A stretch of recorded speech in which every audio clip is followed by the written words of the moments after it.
Fala a hora que começar. Estamos no ar. Ok? Então, boa tarde a todas e todos que estão nos ouvindo. Meu nome é Débora Dávila Reis, eu estou aqui representando a Diretoria de Divulgação Científica da Pró-Reitoria de Extensão, da UFMG, e é um prazer estar aqui em mais um webinário dessa parceria com o programa de pós-graduação em Ecologia, Conservação e Manejo da Vida Silvestre do Instituto de Ciências Biológicas da UFMG. Bom, eu serei bem rápida e eu só queria agradecer mais uma vez ao Ricardo, coordenador da pós-graduação. Muito obrigada, viu, Ricardo? Um prazer, acho que esses webinários estão sendo realmente ótimos e só elogios, estão sendo muito bons. Obrigada, Eugênia, muitíssimo obrigada por essa parceria, e eu queria aqui dar as boas-vindas à Bianca e ao Edivar. Então, sejam bem-vindos, e eu espero que a gente tenha uma ótima conversa aqui sobre a questão dos fogos, né? Então, eu estou aprendendo bastante, eu tenho aprendido muito durante esses webinários. Então, bom, eu passo a palavra para o Ricardo. A palavra é com você, Ricardo. Obrigado, Débora. Pessoal, então eu queria, em nome do programa de pós-graduação e também em nome do projeto Ignite, do qual a Eugênia é a principal representante aqui, mas eu tenho o prazer de fazer parte e também colaborar. Eu queria agradecer tanto ao Edivar quanto à Bianca pela disposição, isso é extremamente importante para a gente. A Bianca, prazer em conhecê-la, o Edivar é amigo de longa data, então a gente tem o prazer de aprender com pessoas que sabem tanto, né, do assunto e têm tanto a compartilhar. Eu sempre digo, em todo seminário que eu coordeno, que tempo é uma das coisas mais difíceis da gente doar para as pessoas, né? Então, eu queria, de antemão, agradecer imensamente a vocês por esse tempo que vocês estão nos doando. É um tempo precioso e que a gente aproveita dele da melhor forma possível, aprendendo muito com vocês, gente. Muito obrigado. Em nome do programa de pós-graduação, então eu passo a palavra para a Eugênia. Obrigado. Boa tarde, pessoal. Meu nome é Eugênia, eu sou pós-doutoranda aqui, responsável pelo desenvolvimento do software que a gente chama de Ignite, né? Esse projeto de pesquisa ele é feito através de uma parceria com o IBAMA e a UFMG, né, e o CNPq também. A gente tem como objetivo desenvolver um software de apoio aos gestores, né, ao manejo de fogo no cerrado.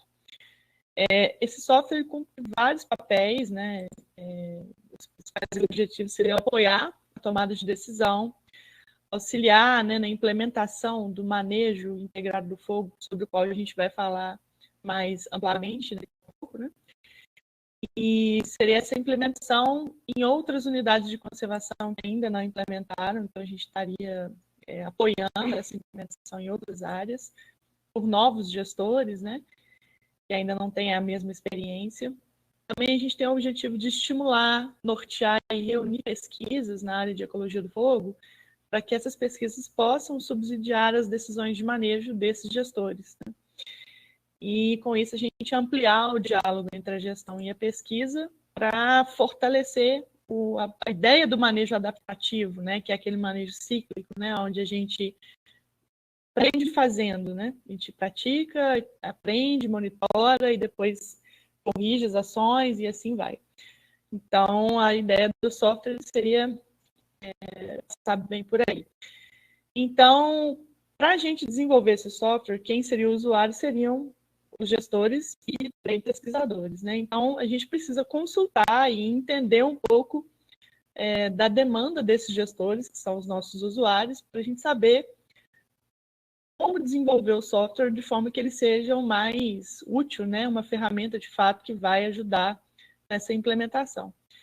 Então, essa conversa ela seria entre a gente mesmo, a equipe do Ignite e os gestores, e a gente decidiu fazer essa conversa aberta como uma oportunidade de também transmitir esse conhecimento, né? A gente queria que as pessoas soubessem que manejar fogo também não é uma tarefa trivial, é muito difícil, né? Não é uma coisa assim que você tira da cartola, resolve todos os problemas. Então, tem uma série de complexidades, desafios, né, que os gestores têm que enfrentar. A gente quer entender isso, né, quer ajudar através do software, então a gente resolveu fazer isso de uma forma aberta para que todo mundo pudesse ter acesso a esse conhecimento. Então, por isso a gente criou essa série de webinars, serão, a princípio, 3, né, esse é o primeiro deles, com a nossa querida Edivária, a nossa querida Bianca, que agradeço imensamente, de novo, né, pelo tempo de vocês, pela dedicação, não só aqui agora, mas o tempo de preparar a apresentação, de pensar em responder as perguntas que a gente mandou, né, que a gente precisa responder para desenvolver o software. Então, eles já nortearam a apresentação toda com base nisso. Muito obrigada mesmo. E, enfim, esse seria o primeiro, o próximo com a Carol Barradas, e o outro vai ser surpresa. Mas, então, eu queria agradecer, e aí eu gostaria, deixa eu ver se tem mais alguma coisa para dizer. Acho que a princípio seria isso. A gente tem nesse webinar, a gente vai procurar responder algumas perguntas, né, norteadoras. Tem uma etapa no software em que a gente vai oferecer para os gestores um mapa, né, final, uma proposição de áreas para serem queimadas, para serem manejadas de combustível, né, fazer um manejo de combustível. E para que a gente possa desenvolver essa etapa, a gente precisa também consultá-los para saber como eles tomam essas decisões, como que eles decidem aonde queimar e aonde não queimar, quais são as variáveis que eles levam em consideração na hora de tomar essa decisão. A gente consiga tentar automatizar isso, né? Claro que cada parque vai ter a sua individualidade, mas a gente vai tentar auxiliar isso da melhor forma possível. Quais são os alvos de conservação? O que eles querem preservar? Qual é o principal objetivo de conservação do parque? Como que é feito esse monitoramento? Essa etapa é importante, né?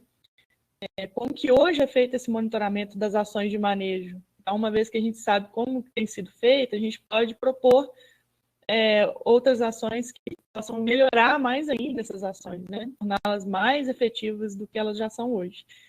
Então, a ideia seria passar por esse caminho, né? E espero que dê tudo certo, né? Como um evento, vou falar novamente que como um evento virtual, a gente está passível de ter falhas técnicas, né? Embora a gente esteja fazendo todo o esforço do mundo para que nada dê errado.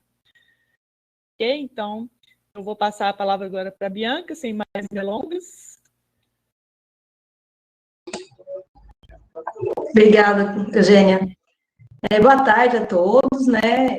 Primeiro eu queria agradecer pelo convite, né? Agradecer ao Ricardo, a Débora e a Eugênia. A Eugênia eu já conheço, a Débora e o Ricardo estou conhecendo hoje, né? E a Débora é da região, né? Daqui da Serra da Canastra, de Passos, e já conhece um pouquinho da realidade daqui. Eu queria agradecer o convite, né? Para poder participar, de poder compartilhar um pouquinho com vocês como é que a gente está caminhando, né, no manejo integrado do fogo aqui na Canastra. Eu queria agradecer também muito pela proposição desse projeto, desse software, né? As parcerias com a academia são fundamentais, mas quando a gente vê a academia extremamente interessada em nos ajudar a tomar as decisões, né, e efetivamente nos ajudar com as perguntas e como conseguir essas respostas, né, a gente fica muito feliz. Eu tenho certeza que o Edivar também compartilha desse sentimento, da gente poder estar junto de verdade com a academia. Bom, eu acho que pode colocar a apresentação já, né? Bom, tá. Então, acho que posso começar, né? Está todo mundo me ouvindo bem? Sim, Bianca. Tá bom. Bom. Deixa eu me apresentar devidamente, né? Meu nome é Bianca Thaís Orsi Tizianel, eu sou analista ambiental do ICMBio há 6 anos, atualmente lotada no Parque Nacional da Serra da Canastra, aqui em Minas Gerais. Sou bióloga de formação e mestre em Ecologia e Conservação, então sempre trilhei pelos caminhos das ciências biológicas e desde a faculdade me interessando por conservação mesmo. O interesse pelo fogo surgiu muito antes de estar no ICMBio, e meus primeiros anos dentro do ICMBio foram na unidade da Amazônia, em que não tinha incêndios, então eu não pude me aprofundar nesse tema. Depois que eu vim para a Canastra, há 4 anos, né, eu cheguei numa unidade em que o fogo, ele permeia todos os outros assuntos aqui.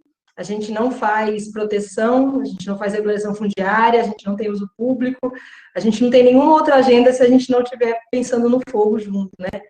E aí eu tive uma oportunidade de poder trabalhar com isso aqui, e aí desde então eu sou responsável pelas ações de manejo do fogo aqui na Canastra. Com licença, Bianca, desculpa interromper, você precisa projetar a apresentação, vou pedir para você clicar lá no botão de mais e propagar layout, por favor. Propagar layout. Foi? Foi. Oi. O bom é que eu não tinha mudado nenhum slide ainda, eu estava só me apresentando, então deu certo. Bom, então, e vim para cá, para a Canastra, e assumi a coordenação das ações de gestão do fogo aqui desde então, né? Os primeiros meses sempre são muito difíceis e delicados, porque a gente tem que entender a dinâmica, né? Mas eu digo que eu tive muita sorte, porque eu cheguei num momento de mudança, né, no paradigma de gestão do fogo aqui na Canastra. Então, eu já comecei a trabalhar aqui nos novos moldes, né, no molde do manejo integrado do fogo mesmo. Isso, pessoalmente, foi muito bom, né? Bom, rapidinho contextualizando o parque, porque, como a Eugênia disse agora há pouco, cada unidade tem suas particularidades, né, e isso interfere demais nos nossos objetivos de manejo do fogo, nas nossas ações, no que a gente investe mais energia ou menos energia, né. Bom, o que vocês podem ver aqui em verde são os limites do Parque Nacional da Serra da Canastra. Ele se localiza no sudoeste de Minas Gerais, entre os municípios de Vargem Bonita, São Roque de Minas, São João Batista do Glória, Sacramento, Capitólio e Delfinópolis. A gente está no sul de Minas e oeste, e ele tem 198 mil hectares, aproximadamente, né, de acordo com o decreto de criação de 1972. É uma unidade de conservação extensa, são 200 mil hectares quase, né, e grande parte da área do parque é formada por campos limpos e campos rupestres. E isso, quando a gente pensa em fogo, né, nos traz desafios muito grandes, porque são fitofisiologias do cerrado, e que o fogo se propaga com uma velocidade muito grande, né, e que ele tem combustível queima muito rápido, né, combustível fino, que o fogo consome muito rápido. Isso, então, sempre nos traz desafios na hora de fazer a gestão do fogo. Dentro desse contexto, ainda a gente tem pouquíssimas barreiras naturais, que sirvam de barreira para incêndio. Não tem cursos d'água, né, rios de grande largura. A gente tem poucas estradas na área do parque e pouquíssimas matas, né? As matas, elas aparecem como capões de mata muito pequenos ou matas ciliares em alguns cursos de água, tá? Então, isso é o grande desafio aqui na Canastra, é a extensão da velocidade dos incêndios. A gente também tem uma situação fundiária, né, de regularização fundiária bem complexa, e, resumidamente, né, hoje a gente está com quase 90 mil hectares regularizados, né, de posse do domínio do governo, e é um grande motivo de conflito desde a época da criação do parque, na década de 70. E não sei se vocês vão conseguir enxergar, mas dentro do limite verde, a gente tem áreas brancas aqui, ó, que são as terras que já são do ICMBio, aqui no que a gente chama de região da Babilônia, e esse grande bloco está com limite vermelho aqui, que também é do ICMBio, no caso na época do IBDF, depois IBAMA, desde a criação do parque em 1972. Então, essa situação fundiária, em que parte é do governo, parte ainda está de posse particular, interfere demais no nosso manejo integrado, porque a gente trabalha com situações muito distintas, né, entre uma área e outra. Esse grande bloco aqui, vermelho, que eu estou passando o cursor, tem aproximadamente 71 mil hectares, que é a área que está o uso público consolidado e que o ICMBio tem o controle, né, as portarias todas se localizam aqui, e que é a área que a gente investe mais as ações do manejo integrado do fogo, tá? Principalmente queimas prescritas. Fora dessa área vermelha, a gente faz ações de combate, a gente maneja com fogo algumas das nossas propriedades, a gente apoia produtores, mas com um pouco menos de esforço, né, porque a equipe é pequena, como sempre, então a gente acaba priorizando esse grande bloco aqui regularizado. Bom, como eu disse, né, eu cheguei aqui na Canastra em 2017, final de 2016, na verdade, e em 2017 a gente oficialmente aderiu ao manejo integrado do fogo, como estratégia de gestão do fogo mesmo, né? Inicialmente, algumas linhas do manejo integrado do fogo, algumas estratégias estavam presentes, mas nem... E com o passar do tempo, a gente vai intensificando algumas ações, né? E de acordo com o monitoramento dos resultados, e incluindo novas estratégias. Então, em 2019, começou um grande esforço de realização de queimas prescritas, tá? Que se repetiu em 2020 e que a gente considera continuar com esse esforço. O nosso planejamento anual, né, que a gente chama de PMIF, que é o Planejamento de Manejo Integrado do Fogo, ele possui três eixos de ações estratégicas, que são as ações relacionadas à integração com o entorno, tem a ver com as atividades de prevenção, sensibilização e educação ambiental com os moradores da área não regularizada do parque e moradores do entorno também, né? Incluindo formação de brigadas voluntárias, palestras, tanto para escolas quanto para condutores de visitantes que atuam na área do parque. O eixo temático de implementação, que inclui as queimas prescritas, gestão de fogo natural, autorização para queimas controladas nas propriedades particulares, construção de aceiros negros e os combates aos incêndios propriamente ditos, né? Então, dentro desse eixo aqui, eu queria destacar as queimas prescritas, que daqui a pouco a gente vai respondendo as perguntas, né? Que a Eugênia disse que a gente teria como norteador para a apresentação, a gente vai falar um pouquinho mais. E queria destacar também que a gente tem investido muito em melhorar a gestão de fogo natural. A gente está numa área em que a incidência de raios é muito alta, no período chuvoso, e a gente inclui esses raios no nosso planejamento. Não quer dizer que a gente planeja onde o raio vai cair, mas a partir do momento que o raio caiu dentro do parque e iniciou um incêndio, né, um fogo, a gente avalia se aquele fogo a gente vai combater ou não. E a gente leva em consideração o nosso planejamento de manejo integrado do fogo, os alvos de conservação, a presença de estruturas, o risco, né, para possíveis visitantes que estejam dentro do parque, entre outras coisas. E também destacar as autorizações de queimas controladas, né? Rapidamente, a gente considera a queima controlada uma queima que é realizada com fins produtivos. Então, são as queimas realizadas pelos proprietários da área não regularizada, na grandíssima maioria das vezes aqui na Canastra, para manejo de pasto, para renovação da pastagem para o gado. E o ICMBio faz essas autorizações dentro da área do parque, e a gente tem apoiado a realização de queimas, incentivado a realização de queimas controladas com autorização, né? Porque o fogo aqui faz parte da cultura das pessoas, né, da cultura centenária aqui do canastreiro, e não vai ter uma mudança tão cedo, né, de manejo da terra.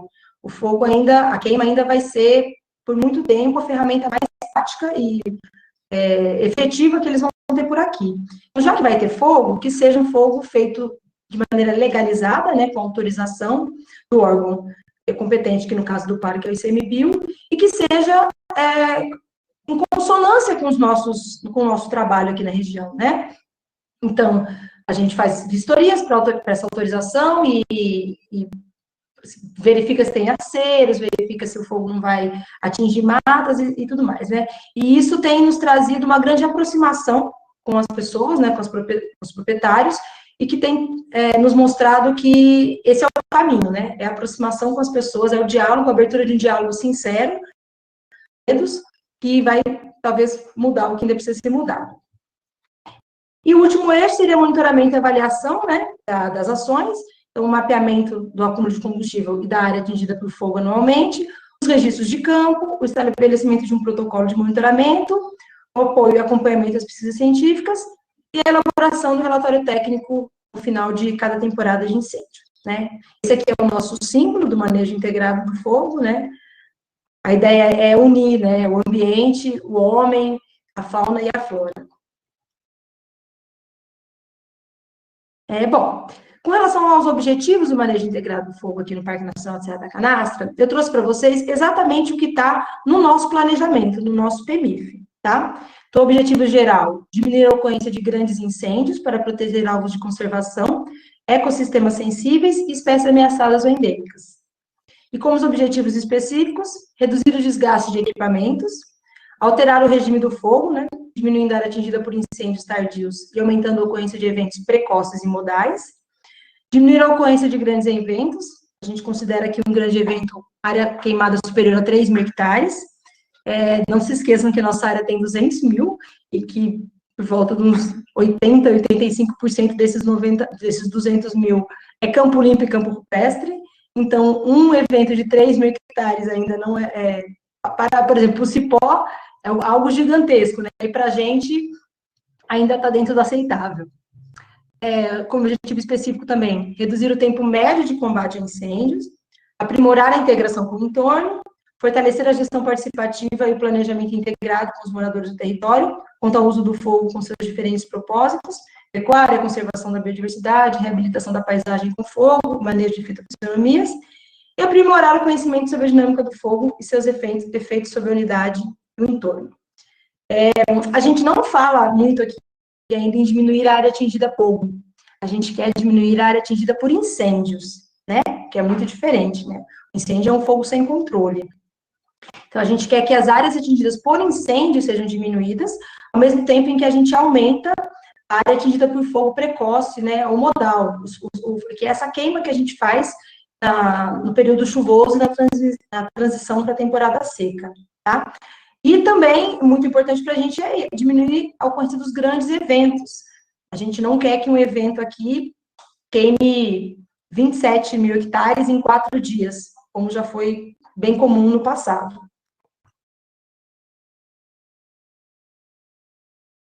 Tentando mudar aqui.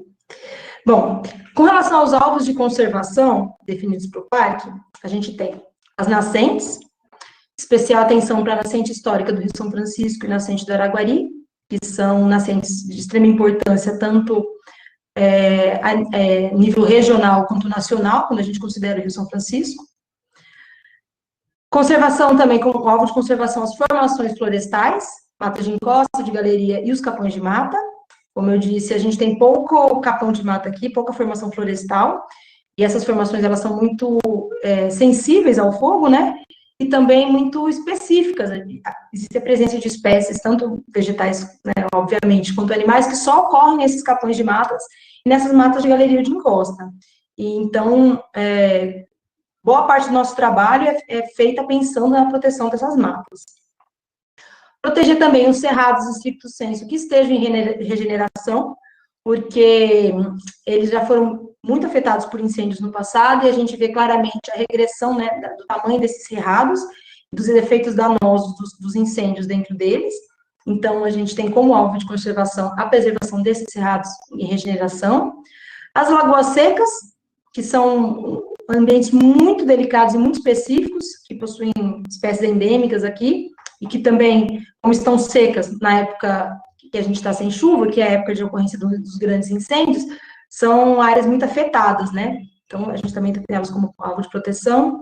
Os sítios de nidificação do pato mergulhão, pela importância que o parque e a região toda tem para a proteção dessa espécie, que é uma espécie que tem poucos indivíduos em natureza hoje em dia, e que tem projetos, muitos recursos investidos na proteção da espécie, e a gente, eu digo o parque, como uma área de grande presença da maioria do número de indivíduos aqui dentro.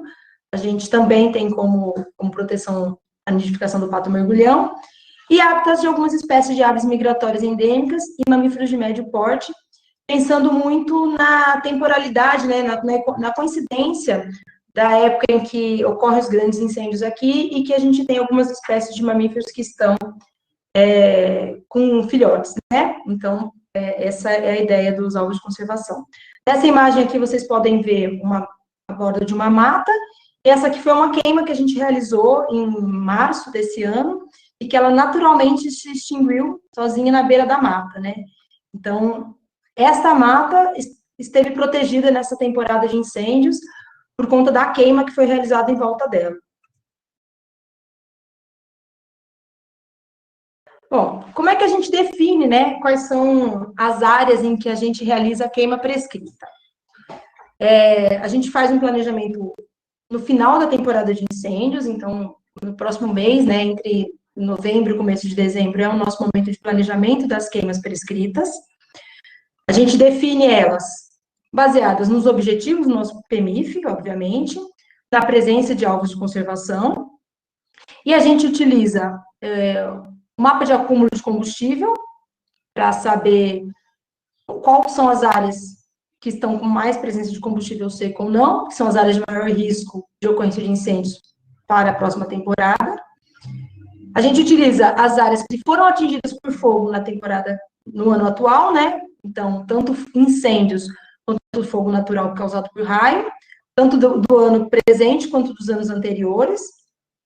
As áreas com maior recorrência de incêndios, então, que são aquelas áreas em que maior recorrência ou por ignição criminosa ou por acidente, devido a algum fator local. A gente utiliza isso também para pensar no planejamento de queima. E uma coisa que é extremamente importante para a gente, né, é promover a biodiversidade aqui, né, os fogos com diferentes intensidades, em diferentes épocas do ano, com tamanhos de queima diferentes, e a criação de mosaicos de queima, né? Por que para a gente a criação de mosaicos de queima é tão importante? Porque a gente tem como objetivo diminuir o tamanho dos incêndios. A gente não quer ter eventos de 27 mil hectares, né? Então, para que a gente não tenha eventos de 27 mil hectares, a gente precisa ter uma área que seja heterogênea, uma área que não esteja uniformemente, com combustível uniforme nela, né? Sempre lembrando que a gente é uma área com campo limpo, né? Que é capim nativo, sem barreiras naturais. Então, quando tem um incêndio intenso, é muito difícil o combate para que a gente segure esse incêndio para que ele não atinja uma grande área, né? Às vezes a gente tem, entre uma estrada e outra, 5 mil hectares. Então, esses 5 mil hectares facilmente são consumidos num evento de incêndio rapidamente, sem que a gente tenha condições de controle, né? Por mais que tenham recursos humanos, financeiros, aeronaves e tudo mais, né? Então, a gente pensa nesse mosaico, né? O parque como um mosaico, como um quebra-cabeça, para diminuir o tamanho dos incêndios. Aqui, para mostrar para vocês, assim, tentando explicar um pouco isso, né? Aqui a gente tem um close na parte, no Chapadão da Canastra, que é aquele bloco de 71 mil hectares que é regularizado, né? E esses polígonos coloridos é o nosso mosaico atual, antes dos incêndios, tá? Com as queimas que foram realizadas em 2019 e 2020. Então, em azul, os polígonos em azuis foram as queimas realizadas em 2019. A área em verde, aqui, né, são as áreas atingidas por fogo de raio em 2019, no início do ano. Foram vários eventos em semanas diferentes, mas que coincidentemente acabaram formando um bloco só, quase uma barreira. E em branco, a gente tem as áreas que foram manejadas com queima prescrita este ano, em 2020, entre janeiro e abril. E aqui em amarelo, a gente tem os 2 maiores eventos de fogo natural, né, fogo de raio, deste ano, de 2020. Então, a ideia é que se crie como se fosse um quebra-cabeça, né, levando em consideração nossos alvos, nossos objetivos de manejo, mas que a gente tenha áreas para ancorar se caso ocorresse um incêndio, né? Então, se, por exemplo, aqui acompanha o cursor vermelho, se eu tiver uma ignição por aqui, né, que seja acidental, que seja criminosa, enfim, a gente tem um bloco aqui, ó, que não foi manejado nem ano passado, nem esse ano, e que com certeza o fogo vai se alastrar numa rapidez imensa, né?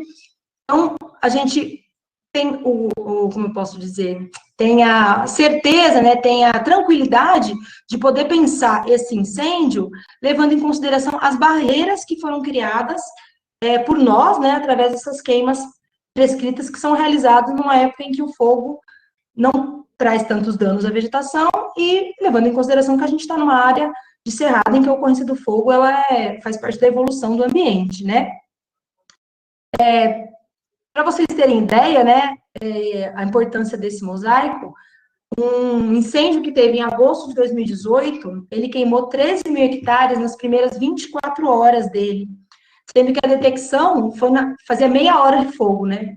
A gente sabe disso porque teve uma imagem de satélite que pegou o fogo ao início do incêndio.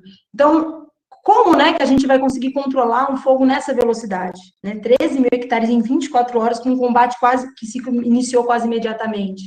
Então, não tinha nenhuma barreira na região do incêndio que pudesse bloquear, né, que pudesse servir como bloqueio para pelo menos uma das frentes do incêndio, um flanco, alguma coisa assim, para que a gente pudesse concentrar os nossos esforços numa outra área, né, no outro flanco, ou que seja na cabeça. Não, o incêndio percorreu livremente, e no final foram 24 mil hectares em 5 dias. Então, para a gente é extremamente importante a criação desse mosaico de queima dentro da área, por conta da homogeneidade do combustível e do ambiente. A gente realiza nossas queimas, né, sempre no período chuvoso, entre dezembro e abril. Todas as queimas são precedidas de um plano de queima específico e o preenchimento de um formulário de acompanhamento durante e no pós-queima. Que ferramentas, né, a gente utiliza para planejar e executar essas queimas? Bom, como eu falei, a gente leva em consideração o acúmulo de combustível. Então, a gente utiliza os mapas de acúmulo de combustíveis que são produzidos pelo ICMBio-SED, por uma divisão específica lá, que chama de MIF, com base em imagem Landsat. A gente utiliza as imagens Sentinel, que a gente pega gratuitamente na internet, duas combinações que já vêm prontas lá, que nos ajudam bastante, que uma a gente vê as áreas que foram atingidas por fogo, as áreas queimadas já, e a outra que exibe um pouco a umidade do material combustível, então ela reflete também o material seco, né, complementar, e a gente utiliza, nesse caso aqui, o planejamento, né. Agora, na execução, a gente utiliza esses aplicativos gratuitos também, como, por exemplo, o Wind, que nos dão direção e velocidade do vento, e isso ajuda bastante em campo, né. O parque está com um sinal do celular bacana em quase todo ele, então a gente consegue, em tempo real, ficar acompanhando as mudanças de vento. A gente utiliza sites para previsão do tempo, e uma mini estação meteorológica Kestrel, esse aparelhinho que está nessa foto aqui, um aparelhinho amarelinho também, que a gente monitora os parâmetros climáticos em campo durante a realização de queima, principalmente temperatura, umidade do ar e velocidade do vento, porque para a realização de queimas a gente estabeleceu alguns parâmetros climáticos, a gente não faz queima com umidade do ar abaixo de 60%, a gente não faz queima com temperatura acima de 25%, a gente não faz queima quando o vento está com uma velocidade maior do que 10, 12, né? Isso é uma coisa que a gente foi percebendo em campo, quais eram as condições em que a gente conseguia manter controle do fogo, né, caso ele começasse a se encaminhar para uma área que a gente não queria, ou, enfim, tivesse alguma mudança, dentro desses parâmetros a gente ainda consegue controlar ele, e ele também é um fogo mais brando, né, aquele fogo frio que estão falando por aí, né, é um fogo em que a gente percebe que os efeitos na vegetação são extremamente diferentes de um fogo de incêndio de uma temporada na época seca, né? Então, aqui é o monitoramento dos parâmetros em campo, esse aqui é um pouco do mapa que, por exemplo, o Indy traz para a gente com as setinhas. Aqui os mapas de acúmulo de combustível, que é assim que o ICMBio-SED nos apresenta ele. Quanto mais avermelhado as áreas, mais combustível seco, tá? E Aqui são as imagens Sentinel que a gente mesmo acessa na unidade. Essa combinação de bandas aqui apresenta as áreas queimadas bem destacadas, né? Então, a gente consegue, pensando a criação do nosso mosaico com base nessas áreas queimadas também. E esse aqui reflete a umidade do combustível, e o que está mais vermelho está mais seco. A gente consegue, fazendo combinações dessas informações, para poder fazer o planejamento da temporada de queima. Monitoramento dos resultados do manejo do fogo. A gente monitora, vê se as áreas manejadas estão servindo como barreiras para grandes incêndios. Esse ano a gente teve experiências com isso, eu já vou contar para vocês. A gente faz registro fotográfico das áreas manejadas, né? Essas imagens que vocês estão vendo aqui são todas uma mesma área, né? Pós-queima prescrita, coisa de 40 dias pós-queima prescrita, a área se transformou num jardim, uma diversidade de espécies que estavam todas abafadas embaixo do capim seco, né? Do grande acúmulo de material seco que tinha ali. E a gente tem um acompanhamento de perto de um professor, que é o professor Sávio Freire Bruno, da Universidade Federal Fluminense, no Rio de Janeiro, que ele acompanha um pouco de fauna e flora dessas áreas que a gente maneja, e com alguns projetos de pesquisa de dissertação e de TCC também. No nosso PMIF, no nosso Planejamento de Manejo Integrado, a gente tem essa tabelinha, que ela traz a situação atual, a situação desejada, e quais são as metas e os indicadores, né, para saber se a gente está alcançando a situação desejada. Então, por exemplo, né, como a situação desejada, redução das áreas impactadas por incêndios no período seco e alteração do regime do fogo, como meta, a gente tem que diminuir a área impactada por incêndios florestais e não por fogo, como eu já disse para vocês no começo. Qual é o indicador, né? O número de incêndios e a área queimada por incêndios. Meta 2, alterar a sazonalidade do fogo na região do parque. Então, vai ter fogo sempre aqui. O problema é que esse fogo só estava ocorrendo na época seca, no auge da época seca. Agosto, setembro e início de outubro, né? E a gente quer alterar essa sazonalidade, como indicador a gente tem área queimada dividida em precoce, modal e tardia. A gente quer aumentar a área precoce modal e diminuir a área tardia. Diminuir a ocorrência de incêndios nos alvos de conservação, como meta 3. E aí, como indicador, os alvos de conservação impactados pelo fogo. Tá? Bom, aqui são imagens de incêndios deste ano, e que as áreas circuladas em vermelho, elas foram áreas que a gente fez manejo com fogo no início, nos meses chuvosos do ano, né, entre janeiro e abril, que foi quando a gente manejou, e a gente pode ver que o incêndio não adentrou a área que a gente manejou, né, essas áreas serviram como barreiras, e não serviram para a extinção total dos incêndios, né, mas serviram pelo menos para segurar um dos flancos, né, para aquele fogo não continuar progredindo, aquele incêndio não continuar progredindo e atingir uma área muito maior ainda, tá?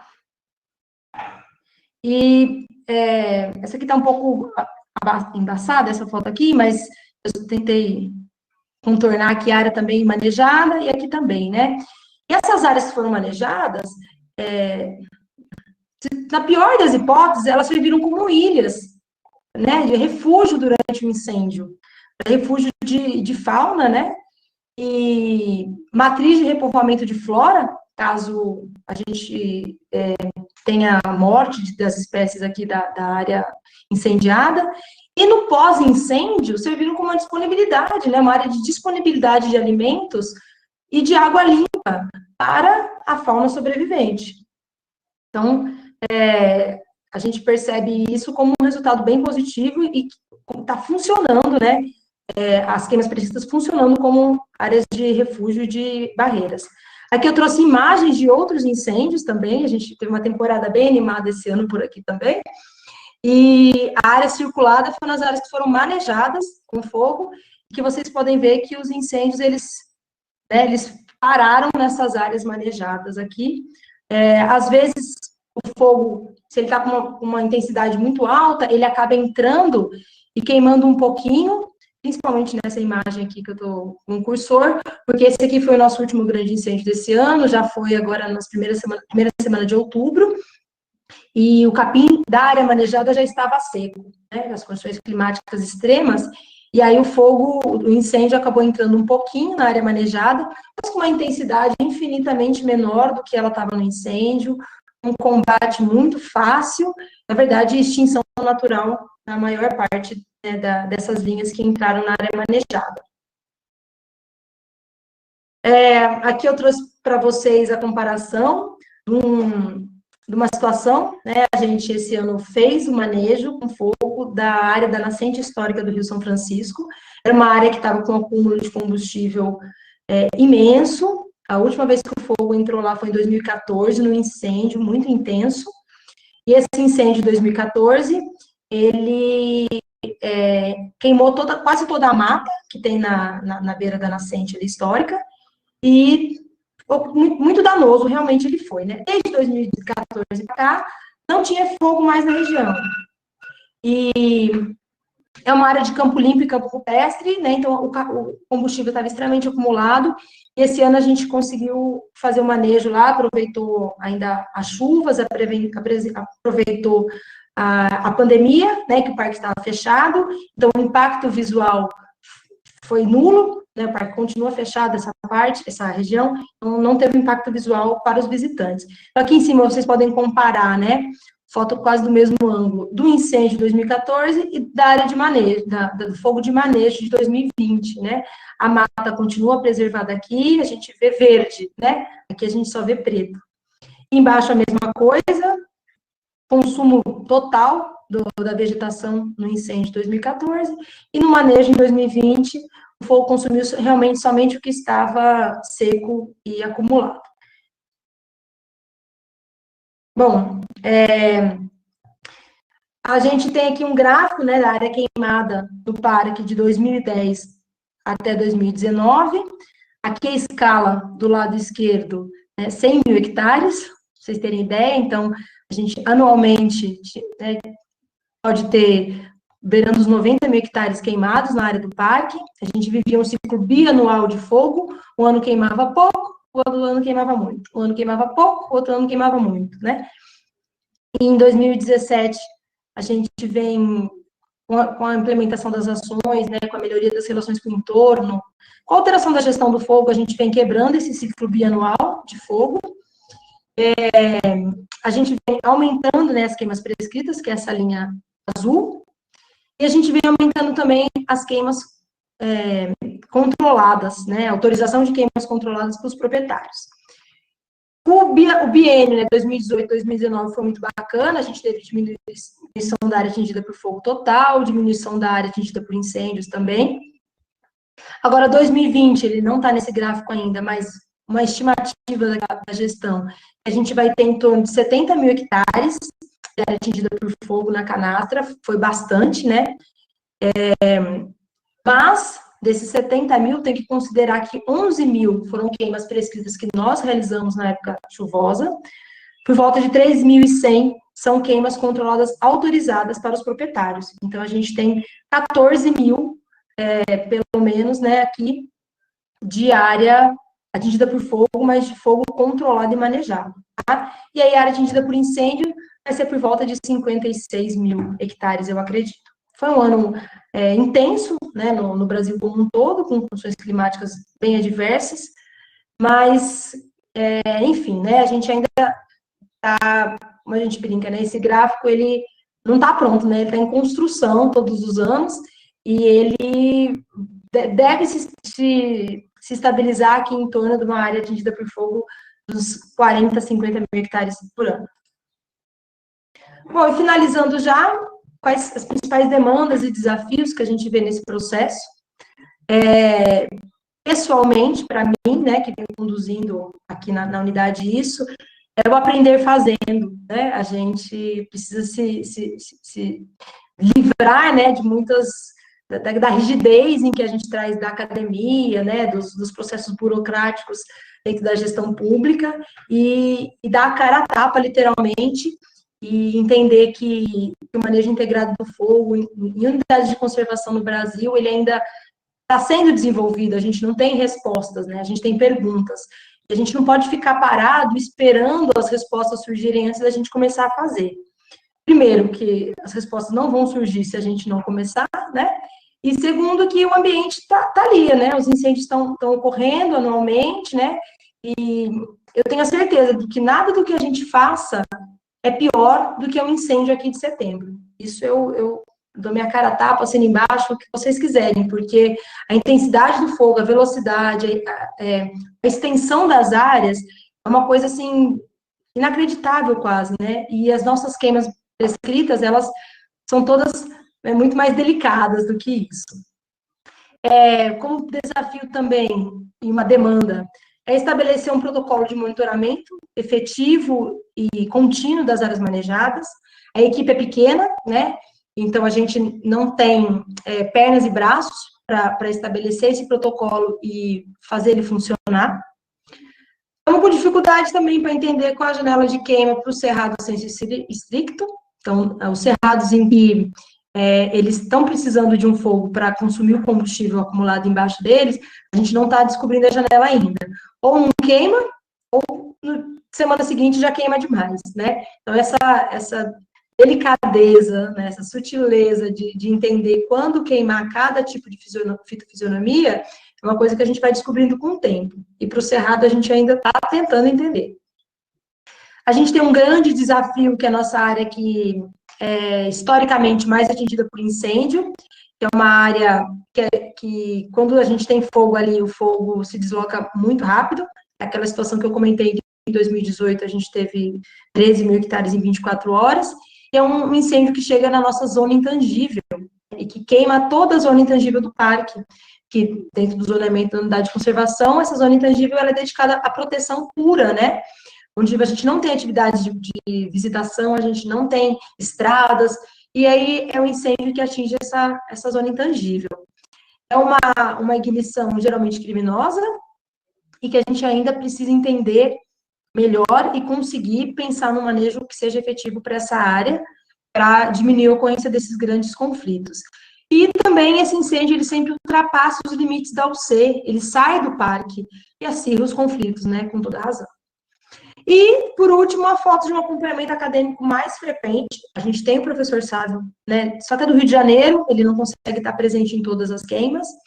E, às vezes, a gente tem algumas questões que a gente gostaria que fossem respondidas para a gente poder caminhar, né, avançar no nossa execução, no nosso planejamento, e que a gente não tem esse acompanhamento tão de perto. Então, gostaríamos da academia mais presente aqui, mas ainda estamos caminhando nessa questão. Bom, né, e eu queria finalizar com uma frase de uma moradora aqui da região, que ela fala que rindo ou chorando tem fogo na canastra, né? Então, não adianta falar que o nosso objetivo é que a área queimada no Parque Nacional da Serra da Canastra seja 5 mil hectares por ano. Isso é irreal, né? Isso não condiz com as condições ambientais, sociais e culturais da nossa região. Então, vai ter fogo na canastra, tá? Só que não precisa ser um fogo em que a gente corre atrás dele, né? Não precisa ser um incêndio em que a gente para tudo que a gente está fazendo, mobiliza todos os recursos humanos, financeiros e vira aquela loucura, aquele estresse para combater aquele incêndio, né? A gente pode se planejar e fazer o nosso fogo, o fogo que o ambiente está pedindo, né, na época certa, com a intensidade certa, com a técnica certa, e ser o fogo que vai ter na canastra, que vai ser o fogo do produtor rural, que precisa da queima controlada para renovação de pastagem, vai ser o fogo para conservação, que são as nossas queimas prescritas, e o fogo vai estar sempre presente aqui na região, mas vai ser rindo, né? Não vai ser chorando, e que a gente vai ter que continuar correndo atrás dele. Bom, eu acho que é isso. Obrigada pela atenção, eu acho que eu falei um pouco demais, me desculpem. Meus contatos estão aqui, então, se alguém quiser fazer alguma pergunta, trocar alguma ideia, estou à disposição. Queria agradecer novamente a presença, né, o convite para estar aqui presente. E é isso, gente. Muito obrigada. Bianca, fico imensamente agradecida pela sua apresentação, muito bacana mesmo. É muito bom ver como que a gente está evoluindo, né? O nosso pensamento sobre o manejo de fogo, como a gente está quebrando paradigmas, né? Culturais de tantos anos, décadas, né? Isso é muito louvável, né? A gente olhar para a gente mesmo e entender que a gente pode estar fazendo alguma coisa errada e que a gente precisa melhorar. Isso é louvável. Meus parabéns, tanto pelo trabalho que vocês estão fazendo na Canastra, quanto pela sua apresentação. Respondeu brilhantemente as questões. E eu queria eu achei interessante, você mostrou o gráfico. Enquanto o Edivar carrega a apresentação dele, nossa, já carregou.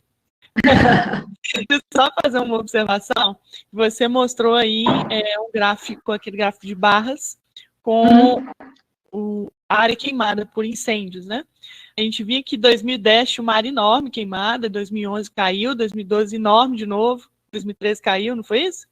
Sim. Em 2018, se fosse seguir a tendência, era para queimar muito, né? Exatamente. E foi muito pouco, então quer dizer, isso já mostra algum resultado que permaneceu em 2019, também em 2020, e manteve baixo. A Canastra estava em um ciclo perigoso de queimas de grande extensão. Ano seguinte não queimava nada, no outro ano queimava tudo, porque homogeneizava tudo, né? Isso. E o acúmulo aí de combustível é extremamente rápido. Então, 2 anos depois já está pronto para queimar tudo de novo, né? Não, Eugênia, um ano e meio já está pronto para queimar tudo de novo. Já queima muito rápido. Então, assim, homogeneizou tudo num ano, que não queimou, no ano seguinte queima tudo, né? Então, é um ciclo extremamente perigoso para a fauna, para a flora. A recuperação de uma área de grande extensão queimada é uma recuperação mais lenta do que uma área pequena, né? Porque se for um incêndio de grande intensidade, especialmente, ele compromete o banco de sementes do solo, o retorno da fauna, né? Para trazer sementes de fora, tem que vir de uma área muito longe, né? Normalmente o incêndio intenso também ele não deixa refúgios na área, então alguém tem que encarar a área queimada, ser predado e tudo, tem que ser um animal muito valente, né? Para encarar essa área exposta à predação. Então, parabéns mesmo pelo trabalho, a gente começa a ter uma tendência de melhora nesse... A gente considera que só a quebra desse ciclo, né, dessa bianualidade perigosa, como você muito bem falou, ela já é um sucesso, né? A gente não sabe como isso vai se comportar no futuro, como, né, a gente tem tantos fatores a serem considerados, inclusive as respostas a essas perguntas que a academia vem fazendo, né? A gente precisa dessas respostas para adequar o nosso trabalho, mas, de qualquer maneira, a quebra desse ciclo, ela já foi sensacional, né? Porque a gente tinha ano catastrófico e ano calmo. Mas por que era um ano calmo? Porque o ano anterior tinha sido catastrófico, né? Então, para poder, no ano seguinte, queimar tudo de novo, né? E a criação da heterogeneidade na paisagem, né, que eu chamei de mosaico aí na apresentação, ela para a gente é muito, muito, muito importante. Porque a gente sabe como como vai ser a temporada se a gente tiver um ambiente homogêneo como era. Então, a gente precisa da diversidade aqui, da heterogeneidade de paisagem, da criação de refúgios, de proteger as matas, né? Enfim, e aí, algumas outras perguntas já estão surgindo, né? Alguns outros objetivos mais específicos já estão surgindo, mas eles vão ser incorporados no nosso processo, ao passo em que a gente vai criando essa diversidade de ambientes, né, essa biodiversidade, essa heterogeneidade de paisagem. Aí a gente vai incluindo o mais micro, né? Mas, por enquanto, ainda a gente está focando esforço na quebra desse ciclo bianual. E manter essa quebra por mais sempre. E já é um passo excepcional, né? Já é muito bacana essa questão do conceito da biodiversidade, trazendo biodiversidade, né? Uma maior variedade de oferta de recursos, de tempos pós-fogo, cada área após vamos dizer assim, com 1 ano sem queimar, você tem recurso X, com 2 anos você tem outro recurso. Você oferece recursos para a maioria das espécies, né, você consegue manter uma diversidade maior, mas é importante também a gente continuar caminhando nesse sentido de evoluir mais ainda do que a gente já caminhou, né? A gente continuar pensando, não pode parar. Sim, não parar nunca. E o aprender fazendo não vai parar nunca, né? A gente Nunca, a ideia toda queima a gente está aprendendo, né? Esse ano a pandemia, ela trouxe muitos desafios para a gestão, né? Porque a gente teve que interromper os trabalhos no auge do nosso manejo com fogo, na contratação de brigadistas, sabe? Então, a gente teve que se reinventar. Disso, vieram coisas muito boas também, né? Então, a gente aprendeu outras maneiras de trabalhar por conta das restrições da pandemia. Foi bacana também. Você falou no final aí que você gostaria que algumas questões fossem respondidas, que não tinham sido respondidas ainda. Que questões seriam essas? Só por curiosidade mesmo. A gente, é muito curiosidade pessoal minha e da equipe que trabalha comigo em campo, algumas coisas com relação a solo, né? De intensidade de fogo e fertilidade de solo, invertebrados, né? Gafanhotos, a gente vê aquela diversidade de gafanhotos fugindo do fogo, quando um fogo mais brando, né? De uma queima prescrita. E como o nosso fogo está interferindo nas comunidades de invertebrados, né? Porque vertebrados a gente vê, os médios ali, né? A gente vê. Então, a gente não encontra quase cobra queimada com fogo de manejo, né? É aquela que a gente já mais ou menos sabe, né? A intensidade do fogo é mais branda e tal. Mas invertebrados, né? A gente não sabe como o nosso fogo está afetando essa galera, né?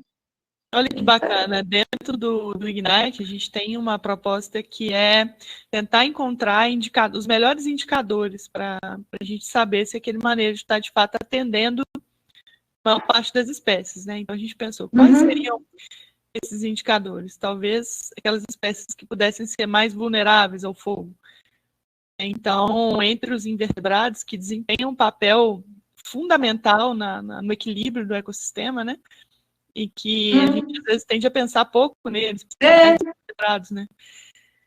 Então, a gente está tentando encontrar essas espécies mais vulneráveis com base em atributos físicos mesmo, biológicos ou comportamentais que pudessem torná-las mais vulneráveis, né? Então, que tal começar pelo monitoramento dessas espécies, né? Bacana, né? Bem interessante, assim. Mas o Edivar já está ali, olhando com uma cara meio fechada, acho que eu vou passar a palavra para ele. Bianca, muito obrigada. No final, depois que o Edivar falar, a gente volta com as perguntas. A gente já tem Tudo bem. Tá bom? Tá bom, muito obrigada. Tchau, Edivar, boa apresentação. Obrigado, Bianca. Obrigado. Excelente trabalho, Bianca, que está sendo feito na canastra. É um desafio muito grande, de fato, né? A canastra é um mundo de território, um mundo de desafios. Parabéns e pela dedicação de vocês, né? Acho que podemos conversar, Eugênia. Você já consegue ver a apresentação? Sim, Edivar, tá perfeito. Pode começar. Ok, então, oficialmente, boa tarde a todas, boa tarde a todos. Agradecer aqui, Eugênio, em nome do Projeto Ignite, pelo convite de participar, a oportunidade de mostrar um pouco do nosso trabalho, tá? Para vocês. O nosso trabalho começou com manejo de fogo em 2014 e a gente tem até hoje aprendido muito com os colegas, aprendi um pouquinho mais com a Bianca agora, aprendido muito com as discussões, né? O nosso trabalho, deixa eu ver onde eu vou passar aqui, ok. A gente fez essa apresentação com base numa solicitação da Eugênia e direcionamos algumas perguntas, né? Então, entre elas, a primeira, quais são os principais objetivos de manejo do fogo no Parque Nacional da Serra do Cipó? Na verdade, eu represento aqui o Núcleo de Gestão Integrada do ICMBio Cipó Pedreira, que é a gestão integrada do Parque Nacional da Serra do Cipó e da APA Morro da Pedreira. É um território hoje com quase 130 mil hectares, tá? Que estão sob a gestão do ICMBio local. Eu acho que eu não me apresentei, meu nome é Edivar Elias, eu sou engenheiro florestal de formação, Sou analista ambiental desde 2002, entrei inicialmente na carreira do IBAMA. Em 2006 eu vim para o Parque Nacional e minha história com fogo começou lá em 97, é a idade da minha gandola mais antiga, está com 23 anos. Comecei com uma pós-graduação intensiva no Parque Estadual do Rola Moça. Eu fui gestor, fui chefe do Parque do Rola Moça, e fui lá que eu tomei contato, para além da academia, né? Meu trabalho de conclusão de curso foi na área de incêndios florestais. A gente tem que ter muito cuidado com o que deseja, né? E acabou que eu desejei trabalhar com isso e estou no fogo aí há mais de 23 anos, né?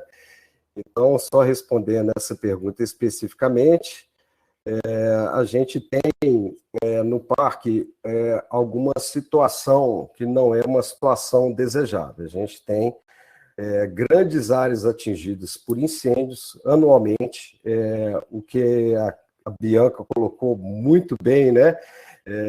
5 mil, 6 mil, 8 mil hectares na canastra é um incêndio pequeno, no parque isso é um verdadeiro desastre.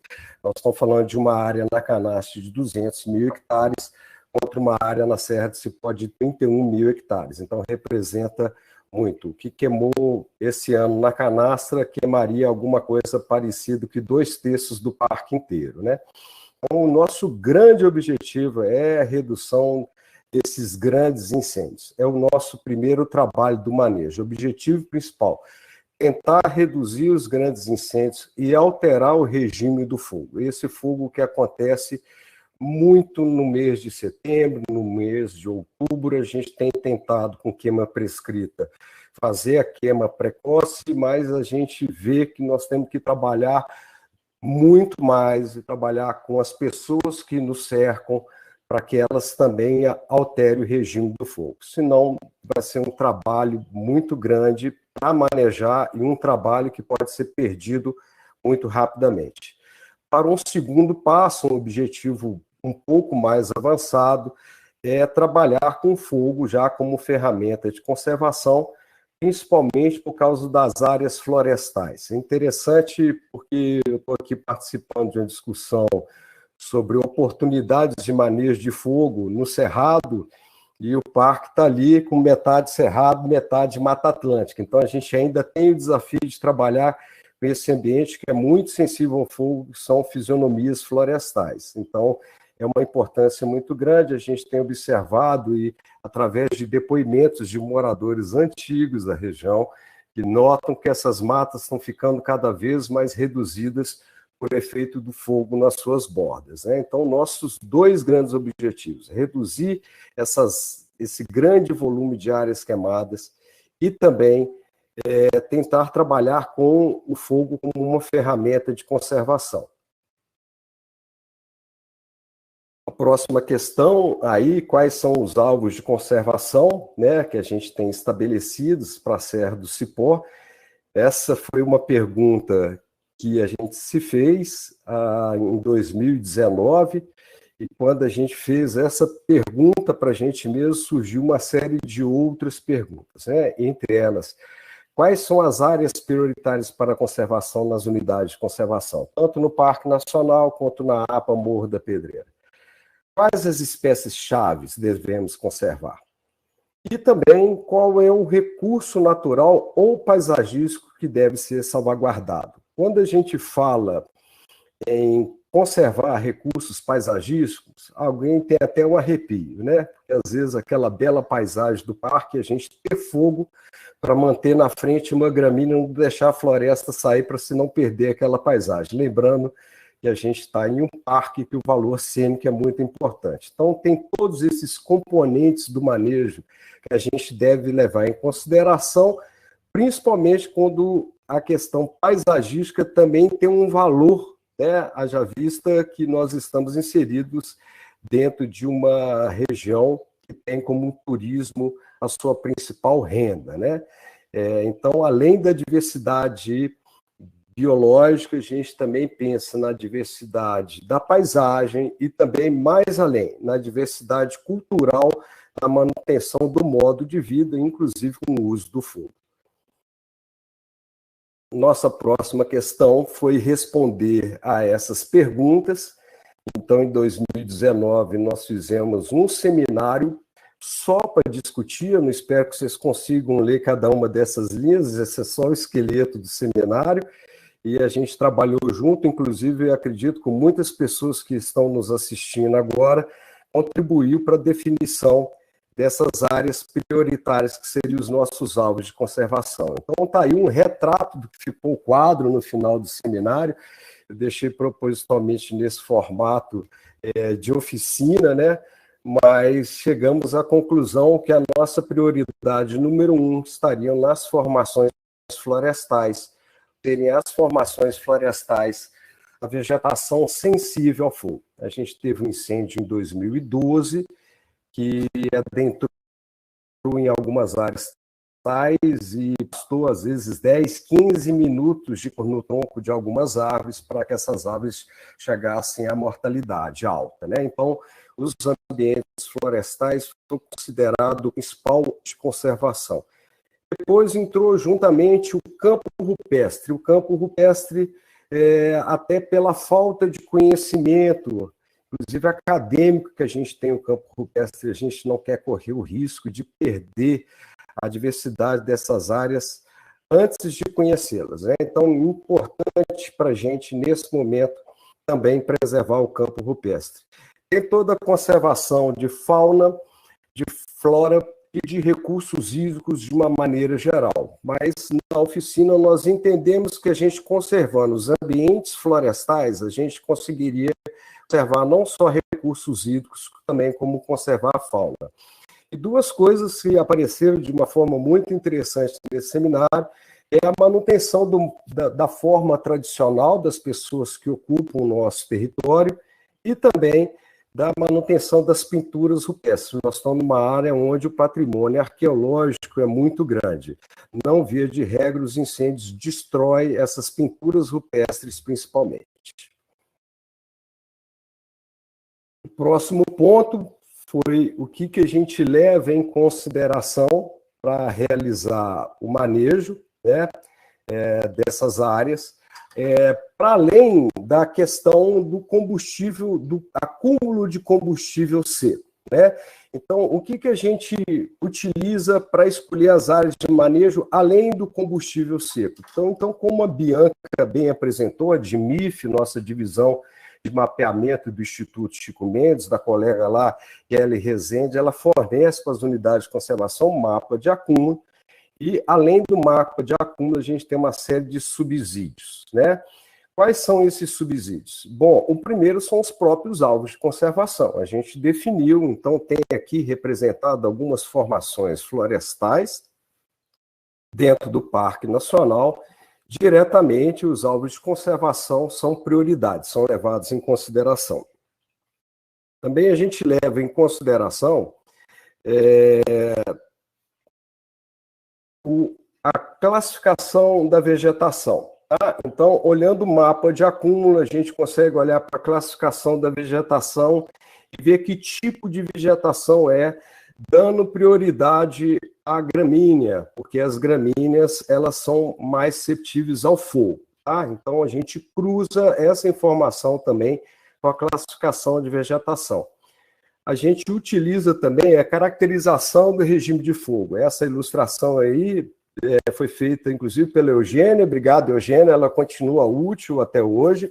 Traz duas figuras muito interessantes, que é áreas que não queimam há quanto tempo e é a frequência. O regime de fogo traz a frequência com que ocorre, né? Então, um exemplo aquela área está seca, ela é gramínea, está próxima a um alvo de conservação, mas a frequência de fogo ele é baixíssima, tem 20 anos que não queima, porque não tem presença antrópica, porque a dificuldade de acesso é muito grande, ao contrário de uma área, por exemplo, aqui no entrocamento do Morro Pilar, que quase queima todo ano. Então, esse mapa de frequência, sabendo o tamanho da perna que a gente tem, a gente prioriza as áreas que queimam mais frequentemente todo ano. Um outro subsídio é o modelo de risco de espalhamento do fogo, é um sistema que está sendo desenvolvido pelo Centro de Sensoriamento Remoto com outros parceiros, mas nossa relação maior com centro de sensoriamento remoto, a equipe do professor Britaldo, com muito apoio direto do professor Birajara, que gera a partir da biomassa seca, do tipo e classificação da vegetação, ele gera aí esse mapa que traz na cor vermelha, quanto mais vermelho, mais susceptível ao fogo, quanto mais amarelo clarinho, menos susceptível. Isso também é usado como um grande subsídio ao planejamento. O outro são as áreas que são queimadas anualmente, então a gente tem o registro das áreas queimadas no parque, então a gente preocupa com aquelas áreas que faz tempo que não queima. Tá? Então, no Parque Nacional da Serra do Cipó, na Apamur da Pedreira, enquanto a Bianca colocou aí a situação que me parece mais grave que a nossa, de 1 ano e meio para o combustível vegetal já está no ponto de ignição, nós temos observados na parte baixa do parque um intervalo de 3 anos, ou seja, queimou hoje, daqui a 3 anos o combustível já está com estado de umidade e o acúmulo como há 3 anos atrás. Então a gente tem revisitado essas áreas na parte baixa a cada 3 anos, e na parte alta, a cada 4 anos, a gente tem percebido. Então, olhando para as áreas que ainda não queimaram, a gente também consegue definir as áreas de queima prescrita. E as áreas que nós já realizamos o manejo do fogo. Então, a gente vai da mesma forma, formando um mosaico, tentando ter aí essa coxa de retalhos com áreas com diferentes idades de queima, tá? A gente também parte, para além desses subsídios, a gente parte para algumas premissas. Essas premissas também a gente discute muito em oficinas de planejamento. O parque faz anualmente para o seu planejamento. O planejamento ele é participativo, ele hoje tem uma Câmara Especial de Acompanhamento dentro do Conselho do Parque. A gente optou por essa forma participativa porque nós acreditamos que qualquer conhecimento ele contribui muito para esse processo, principalmente conhecimento mais tradicional. Tá? E a gente viu aí, com base em critérios e em conceitos da ecologia do fogo, principalmente, a gente estabeleceu algumas premissas, tá? Então, você vê nessa área toda aqui da Baixada, a área mais turística do parque, para quem conhece, é a área que dá acesso à Cachoeira da Farofa, ao Cânion das Bandeirinhas, ao Córrego das Pedras. Você tem aí uma tipologia de mata ciliar, bem típica de Mata Atlântica, você tem um cerrado arbóreo desse lado, você tem um cerrado típico do outro lado, tá? Então, a gente tem áreas florestais que elas estão sendo reduzidas. Então, uma premissa nossa é tentar reduzir as áreas florestais atingidas por fogo. Uma outra premissa é em relação às espécies gramíneas exóticas, tá? Vimos através de trabalhos que começaram a ser desenvolvidos lá em 2003 com o nosso colega João Madeira, com a doutora Kátia Torres, sobre a braquiária, que tem áreas expressivas dentro do parque e que a gente, por causa do acúmulo, vinha, inclusive, utilizando fogo sobre ela para diminuir risco, tá? Então, a partir dessa definição, dessas premissas, nós consideramos que as áreas exóticas com gramíneas exóticas, principalmente braquiária, não vão ser mais queimadas, tá? Então, na imagem aqui, nessa imagem da esquerda, uma área em 2006, que já tinha uma colonização de um capim que a gente chama de rabo de burro, já tinha sufocado a braquiária e o incêndio de 2012 transformou a área novamente em pura braquiária, como vocês podem ver na imagem da direita. Então, uma das premissas é tratar espécies exóticas, nós vamos só diminuir volume com roçada, construção de aceiros em torno delas para elas não queimem, e é uma área que a gente utiliza para capina, para teste de capina da brigada. Todo ano, sistematicamente, a gente faz o curso da brigada, tem um teste de aptidão física que tem que capinar a área, a gente coloca o pessoal para capinar. Atividades de recuperação com escolas, com dispersão de semente nessas áreas. Então, nós temos adotados outras alternativas que não o uso do fogo para reduzir o risco de acúmulo em espécies exóticas. A outra premissa são em relação às samambaias, tá? Então, a gente considera que a samambaia, por uma questão de dinâmica da paisagem, são áreas que já foram florestais. A área do Parque Nacional da Serra de Cipó, em especial, a gente referindo literaturas aí do início do século XVIII, Langsdorff, Saint-Hilaire, eles já falam da exploração sistemática de áreas florestais ali nessas proximidades, principalmente para abastecer a então emergente indústria siderúrgica que se instalou em Morro do Pilar. A gente vê no campo alguns testemunhos em áreas que a gente imagina muito que tenha sido campo a vida inteira, mas não são. Tem testemunhos de troncos carbonizados no meio dessa passagem de cano, que ali já existia uma floresta, e hoje essas áreas florestais são praticamente ocupadas por samambaias. E a gente notou que, quanto maior a frequência do fogo, a gente viu florestas se transformando em samambaias, aumentando a frequência do fogo, a samambaia se transformando em áreas de gramínea. Então, a gente, na hora de fazer a defesa dessa floresta, a gente considera a samambaia dentro do polígono de proteção, buscando que as samambaias sejam recolonizadas por espécies florestais, revertendo para fragmentos florestais ao invés de samambaia. Por que isso? Então, tem aí uma imagem triste de uma área próxima à Cachoeira das Braúnas, onde o incêndio atingiu aqui na borda direita a área de gramínea, que está meio acinzentada, aqui com carbonização completa, mas você vê a área completamente enegrecida, que era com presença de samambaia. E o que aconteceu foi que vocês já notam, circundando toda essa área carbonizada, a mata que morreu. Essas espécies aí, nós revisitamos a área, e muitas espécies florestais aí não sobreviveram de fato, tá? Então, na hora de fazer o manejo, o que nós deveríamos ter feito aqui? É de ter circundado toda essa área, englobando inclusive a braquiária, dentro do polígono de proteção. A outra premissa, que é em relação à gramínea em áreas em recuperação, principalmente na interface gramínea-floresta, é que a gente classificou as gramíneas quanto aos níveis de regeneração. Então, no nível 1, onde a gente tem esmagadora presença de gramíneas, no nível 2, onde a gente tem quase 50% de regeneração e ainda uma parte um pouco maior de gramíneas, que a gente aqui utiliza no nível 1 o fogo para redução do acumulado, aqui a gente também utiliza o fogo, só que a gente retira essas espécies da armadilha do fogo, fazendo um coroamento prévio das mudas, que são mudas de espécies florestais, tentando que elas sobrevivam ao fogo mesmo depois de uma passagem rápida.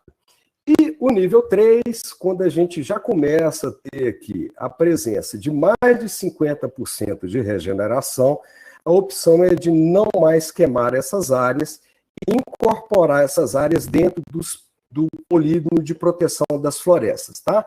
Então, nem toda gramínea acumulada vai ser queimada.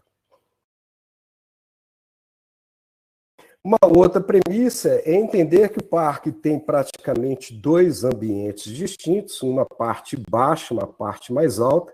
A parte baixa do parque, ela tem um domínio muito grande de florestas, tá?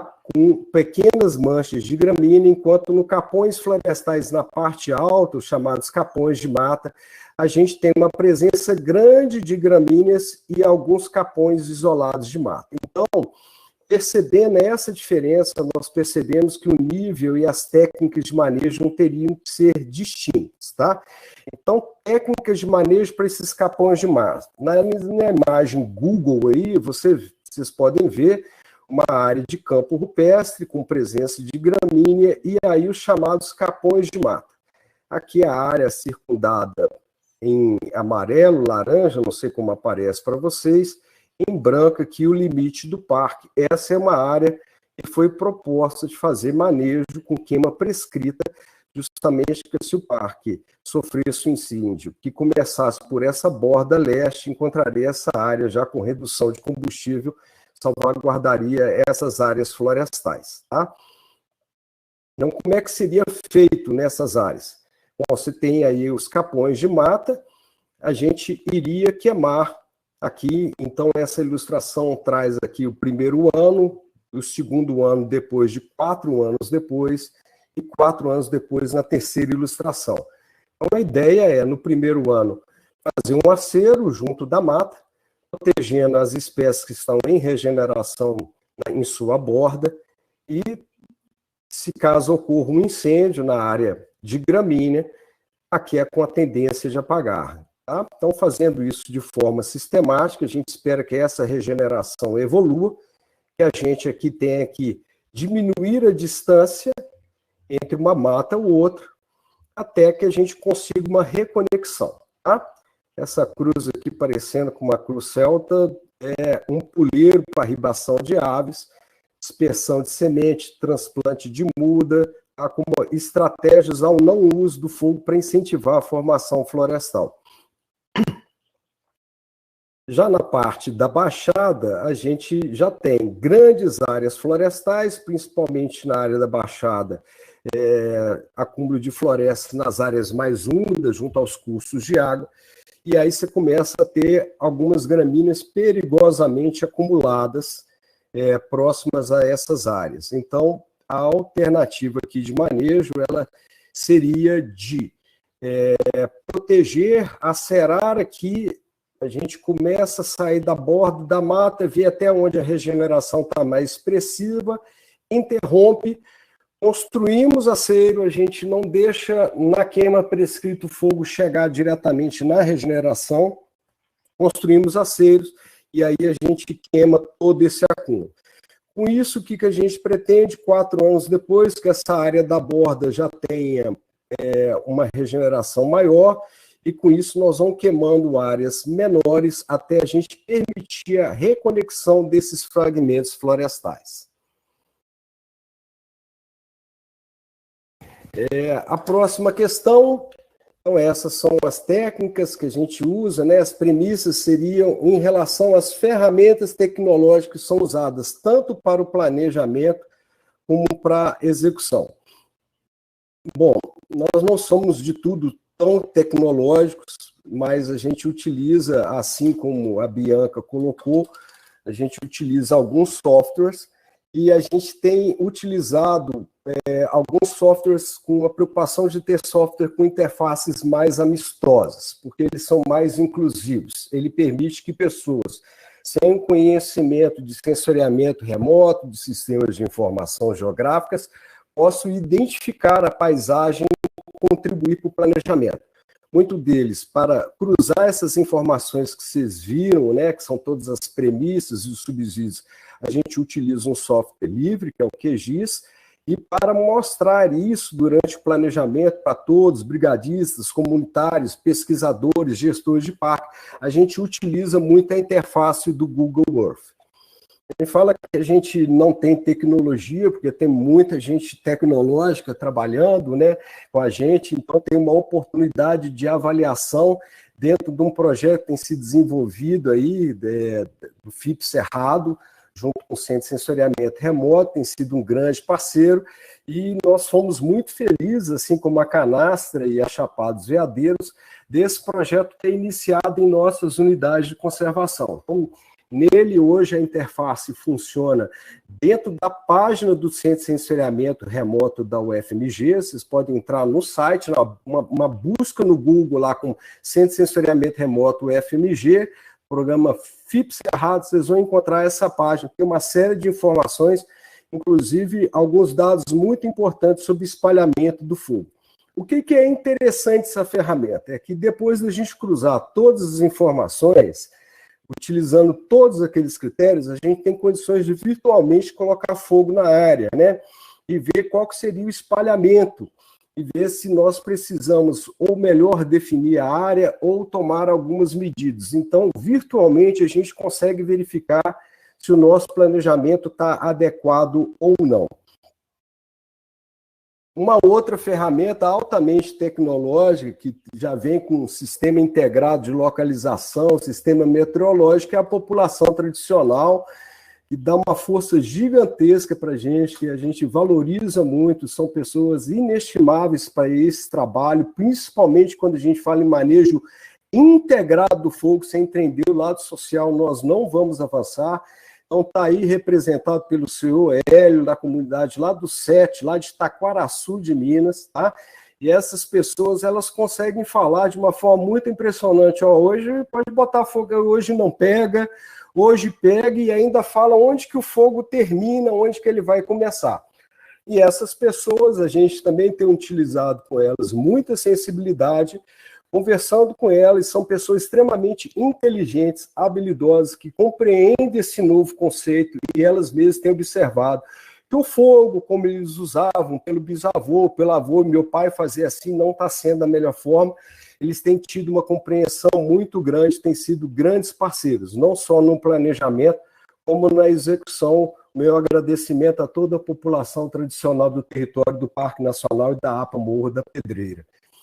A gente utiliza também aí o Kestrel, né, como a Bianca, para checar esses parâmetros. Nossos parâmetros são muito próximos, Bianca. A gente não queima se a umidade não chegar a 60%, não queima se a temperatura estiver acima de 25%, e a gente utiliza também essa ferramenta tecnológica aqui, que é a mesma ferramenta que o incendiário utiliza, a gente utiliza também para tentar fazer a queima prescrita com o objetivo de conservação. A próxima questão é como é feito o monitoramento dos resultados. E antes de falar sobre critérios de monitoramento, eu queria um pouco falar sobre o caminho que estamos buscando. Eu toquei um pouquinho lá no assunto na frente, mas numa primeira instância nós estamos tentando reduzir os riscos de grandes incêndios, observando essas áreas onde as gramíneas estão perigosamente acumuladas, tá? Olhando as áreas também onde tem maior frequência, onde há maior pressão antrópica pelo fogo. Então, o nosso grau de monitoramento para esse primeiro estágio, ele é de poucos parâmetros, até que a gente quer chegar ao uso do fogo como ferramenta de conservação. Nós temos tentado fazer isso em algumas áreas, temos conseguido, mas hoje a gente ainda está voltando ao primeiro objetivo de diminuir risco. Haja visto o grande incêndio desse ano, você vê que a gente precisa trabalhar muito ainda nesse vetor, né?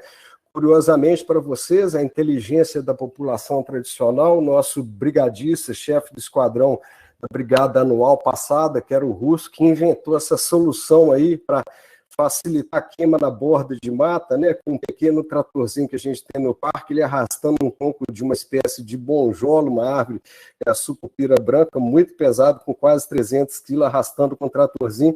Essa solução tecnológica aí tem ajudado bastante a gente a proteger a mata, mesmo durante o período muito úmido que a gente usa a queima prescrita, nós não queremos sapecar nada ali. Então, o que nós temos hoje monitorado? Quais são os parâmetros que são bem básicos? A efetividade e a intensidade da queima. Tá? Então, a gente volta no campo e vê se carbonizou muito, se o fogo foi muito lento, se o fogo foi muito rápido, se queimou combustível só seco ou se carbonizou tudo, queimando inclusive matéria viva. A gente tem aprendido com isso muito na posição do fogo, de colocar ele a favor do vento, contra o vento. Então, geralmente, a gente começa a criar barreiras. Então, vocês estão vendo uma área aí de manejo na fotografia que foi feita na Baixada dos Mascates. Tá? A gente começa com o fogo contra o vento, cria uma área de proteção, põe a favor do vento, que ele tem mostrado que essa queima tem os melhores resultados, consumindo apenas o combustível que é seco, mantendo vivo o combustível verde. Tá? A gente vê também a fauna que foi afetada. Quando a gente tem a oportunidade de uma área de controle como essa, a gente chega cedo, começa a movimentação propositalmente para afugentar a fauna antes de iniciar qualquer queima. Dano à vegetação, de uma forma geral sensível ao fogo, as florestas, a gente tem visto se numa queima dessa, o fogo por radiação tem chegado a afetar a regeneração de espécies florestais, e por fim, tem observado muito tempo de acúmulo, né? Que nós estamos chegando nesse intervalo de 3 anos para as partes baixas, de 4 anos para as partes alta. A diferença se dá muito em função de umidade, em função de temperatura. Tá? O combustível na parte baixa ele cresce mais por causa da elevada temperatura. Em cima, a temperatura mais baixa dificulta um pouco o crescimento, apesar de ter mais umidade. Tá bom? E para chegar naquele ponto em que a gente utiliza o fogo para conservação, e a gente, de fato, acredita que a gente precisa de uma aproximação maior quem de fato entende. Tá? Então, nós acreditamos que o monitoramento é uma oportunidade para o ensino e para a pesquisa.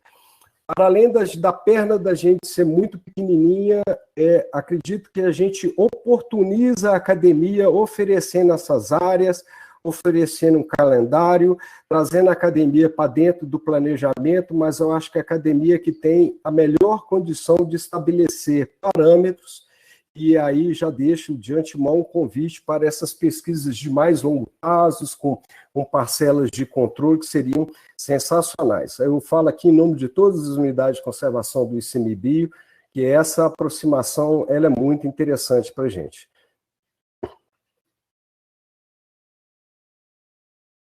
Vamos ao próximo ponto, que quais são as principais demandas e desafios desse processo? Bom, as demandas e desafios são grandes, principalmente porque o cipó, eu gosto muito dessa frase, a Serra do Cipó, onde os biomas se encontram. Você tem Mata Atlântica, você tem o campo rupestre, que apesar de muito na literatura associar o campo rupestre a uma fisionomia do cerrado, eu considero um universo completamente à parte, completamente diferente, espécies distintas e uma resposta ao fogo também muito diversa, inclusive com algumas plantas que dependem do fogo para florescimento, como já mostrou pesquisa do próprio professor José Eugênio, da Carolina Neves, né? Então tem muito a se entender ainda sobre o campo rupestre. Mas o cipó é isso.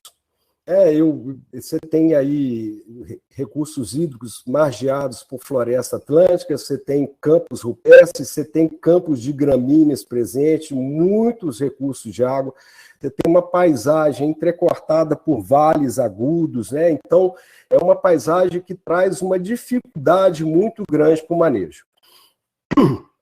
É uma dificuldade até para a locomoção, é como manejar aí esse mar de morros, né? Então, não só a questão da observação da ecologia para a aplicação das técnicas de queima prescrita, mas toda a dificuldade logística para se estar nesses locais para o manejo. Então, a nossa campanha que não aconteceu esse ano em função das chuvas, em função do Covid, a campanha era de permanência em campo de 15 dias para executar, porque não vale a pena ir para campo, voltar, as distâncias são longas, em alguns locais se chega bem de helicóptero, mas é um luxo você ter um helicóptero apoiando, né? Então são horas de caminhada, então a gente iria montar acampamento para fazer manejo em áreas mais remotas do parque. O que é uma desvantagem para o manejo é uma vantagem muito grande para outros aspectos, né? É desvantagem para o manejo, quando pega fogo isso traz uma dificuldade de controle muito grande. Em compensação, essa paisagem toda imbricada, ela traz muito refúgio para a fauna e salvaguarda muitos locais que não queimam. Então, quando a gente olha a imagem do parque, por exemplo, no Sentinel, que traz lá uma área queimada, 16 mil hectares, é uma área que, se a gente fosse pegar na lupa, ia ver que existe diversas ilhas que não queimaram. Isso é uma coisa interessante, porque, como eu disse, serve de refúgio para a fauna, né? E aí, nessa imagem aí, eu gostaria só de mostrar para vocês como é que o incêndio também compromete esse esforço de conservação e esse esforço de manejar. Aí, na imagem, uma da área próxima à sede, que é a área chamada Várzea do Retiro, eu considero uma das áreas que nós manejamos mais lindas, foi um esforço magnífico do pessoal da brigada e da população residente do Retiro, que nos ajudaram, Zé Antônio, Peixe, todo mundo lá ajudando a fazer o manejo dessa área. Nessa porção aqui a gente tem a população tradicional residente. Essa área aqui é uma área de acúmulo de gramínea muito grande. Nós temos aqui uma área de cerrado típico. Nós temos aqui uma floresta com diversas espécies de Mata Atlântica, nós temos aqui um cerrado alto, nós começamos a não colocar fogo de maneira generalizada, nós começamos a fazer todo esse desenho, deu um trabalho louco para fazer todo esse desenho com tratorzinho do Russo, com tronco, áreas de roçada, queima prévia dos aceros, para fazer esses desenhos justamente para permitir a formação desses corredores que vocês estão vendo formados aqui. Tá? Então, nosso objetivo aqui era permitir que os corredores se formassem entre a área florestal de um lado com a área florestal do outro. Lamentavelmente, o incêndio desse ano atingiu essa área de uma maneira geral. Eu ainda não tive coração de voltar nessa área, mas eu acredito que toda essa área que a gente conseguiu guardar durante 2 manejos consecutivos, ela se perdeu. Tá? Então, toda vez que tem um incêndio desse, a gente zera o cronômetro, vamos começar de novo. Um desafio é angariar pessoas, então a gente tem percebido no voluntariado, que é uma força muito grande, tem nos apoiado, participa do nosso planejamento, em especial voluntariados organizados, como o pessoal da Brigada 1, nosso colega Anderson Freitas, Daniel Rocha, o Leonardo Debossan e outros. Eu sou péssimo para guardar nome, sinta-se todo mundo agradecido que participa com a gente. Então, os voluntários têm ajudado, têm sido mais sensíveis à questão da necessidade de somar um número maior com o manejo. Outro dia eu participei de uma pesquisa, um prazer em participar da pesquisa do Anderson Freitas, falando sobre a participação voluntariada. É um pouco difícil de voluntariado participar de queima prescrita, porque a gente segue um calendário, então a gente acorda, olha para o céu, acho que hoje vai dar, e a grande parte dos nossos voluntários são profissionais, cada um trabalha, são, via de regra, pessoas competentes, né, que têm compromisso. Quando tem um grande incêndio, é mais fácil mobilizar. Com o manejo, como não tem uma programação certa, com o dia certo, eu sei que é difícil a participação, mas a participação durante todas as etapas de preparação, de formação de brigada, de cursos de queima controlada e de participação durante as ações do planejamento tem sido um valor muito grande, então é um grande desafio a gente somar mais voluntários a esse processo. Um outro desafio é da gente conseguir mais esforços em torno dos nossos parceiros. Então, hoje, a gente tem aí o IEF como um grande parceiro, o Rodrigo Belo da Força Tarefa, o Marquinho do Parque do Intendente, que participa junto com a gente das oficinas, tá? As prefeituras municipais dos municípios que não cercam, por exemplo, Conceição Júnior, lá do Parque Municipal do Tabuleiro, participe também das nossas oficinas, traz a sua contribuição. O Conselho, que tem na sua Câmara Técnica a garantia de ser um processo construtivo. Nós temos o apoio do INPE, nós temos o apoio da academia, hoje participa com a gente das ações de planejamento, a UFMG, com Centro de Sensoriamento Remoto, com o pessoal da Ecologia das Populações, o próprio Zé Eugênia, o Léo, né, o Leonardo Cota Ribeiro, que nos auxilia muito desses conceitos que a gente fez foi por causa da aproximação com a academia. A gente também tem a população tradicional e os voluntários que a gente já mencionou, e temos aqui abertos novos parceiros. Quem estiver nos ouvindo aqui, queira participar, sejam de antemão muito bem-vindos, feito o convite, tá? Bom, era isso que eu tinha para falar, desculpa se eu delonguei um pouquinho, acho que eu cumpri aqui o meu prazo. Está aqui o meu contato, tá? Agradecer mais uma vez o Projeto Ignite pelo convite, essa oportunidade de a gente mostrar o nosso trabalho. Continuamos à disposição para participar de outros eventos, trocar ideias e principalmente para aprender com vocês. Muito obrigado.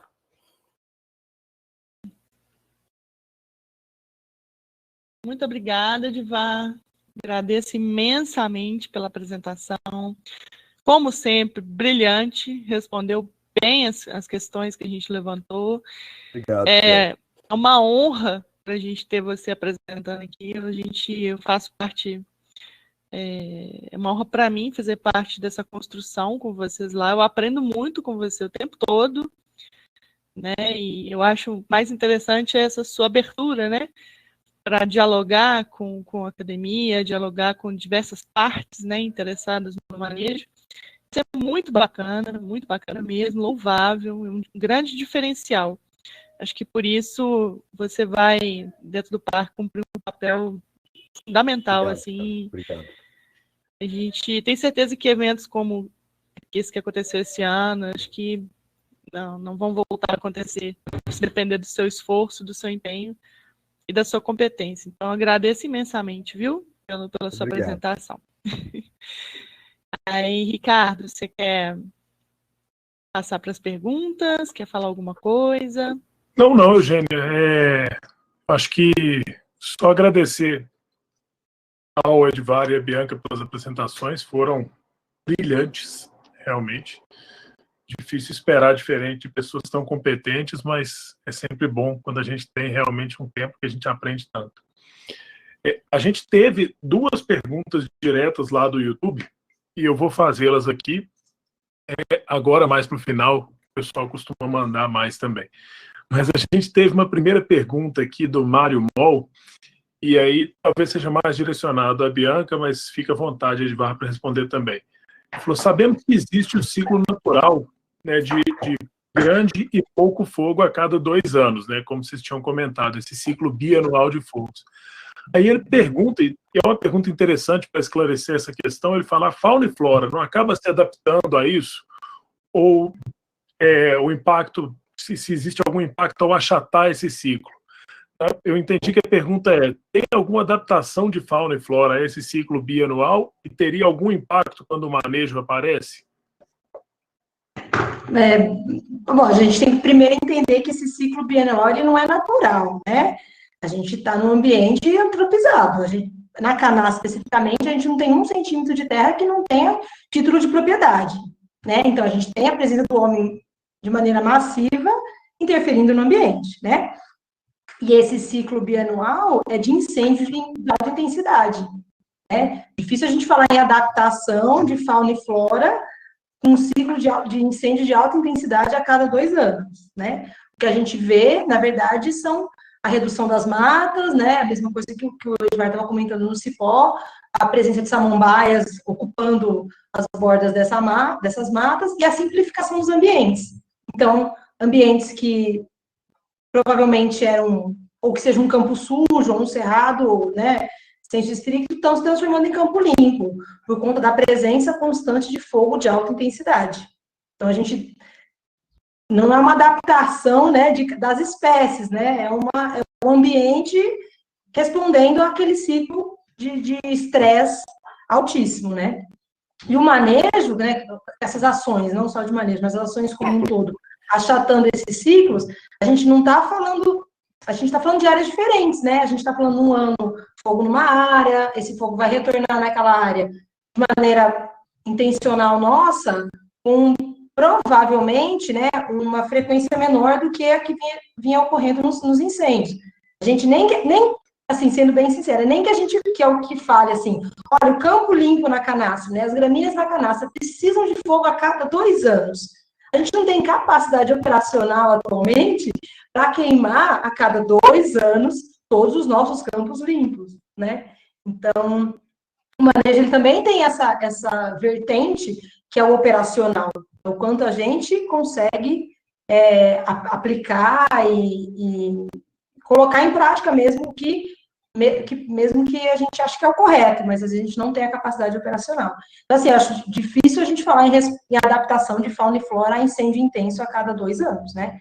A gente tem um ambiente respondendo, e o que a gente vê aqui é simplificação de hábitats e mudança de fitofisionomias, né? As matas diminuindo, com a tendência a desaparecer, e a simplificação dos campos, com a tendência de se tornar campo limpo.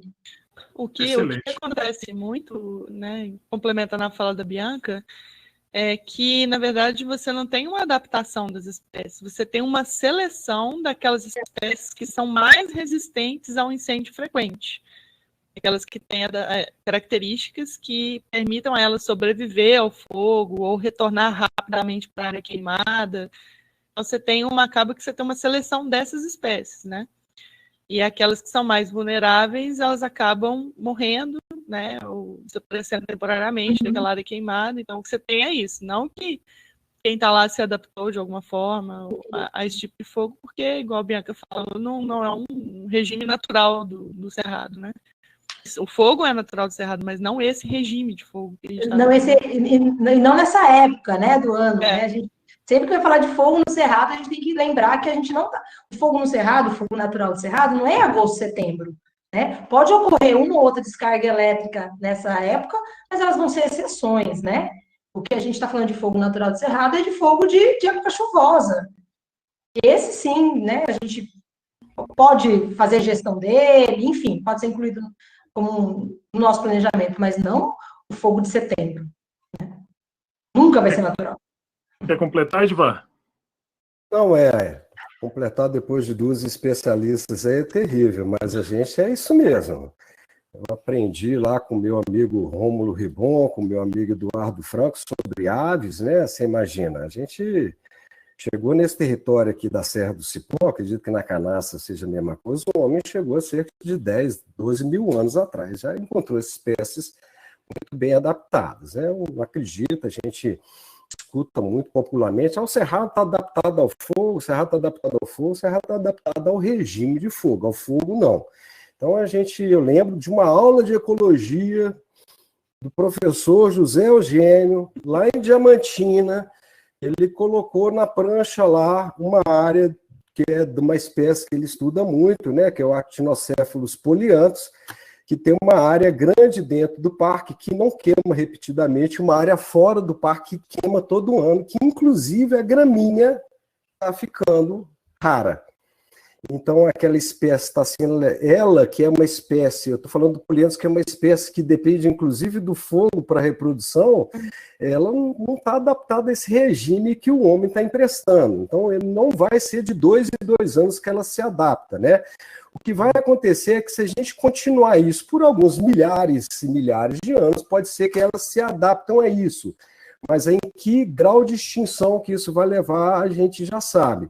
E uma preocupação que a gente tem, eu comentei dos amigos ornitólogos, porque você imagina, eu estava em casa quando a fumaça do incêndio chegou aqui e as aves aqui em casa começaram a ficar desesperadas, né? Porque todas estão ou acasalando, ou com ovos no ninho, ou com filhotes.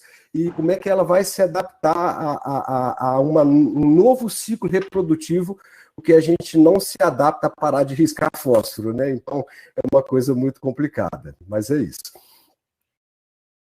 Justamente, eu gostei da pergunta para provocar justamente isso. Assim, quando a gente fala em biologia de adaptação, né, a gente está pensando em um processo, como o Edvar falou, de centenas de milhares de anos. As espécies não se adaptam em eventos que duram, que a gente imagine, muito tempo, uma centena de anos. As espécies, elas demandam centenas de milhares de anos para essa adaptação.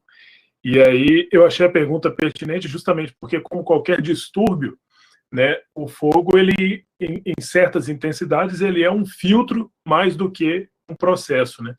Então, vai no caminho do que a Eugênia falou, você começa a filtrar determinadas espécies e, em geral, espécies que a gente chama de generalistas, ou aquelas espécies mais que a gente chama de Trump species, né, que elas são, aspas, espécies vagabundas. Elas conseguem ocupar áreas de uma maneira dominante e elas, em geral, exercem uma função ecológica e prestam um serviço ecossistêmico muito pobre em relação à diversidade natural do ambiente.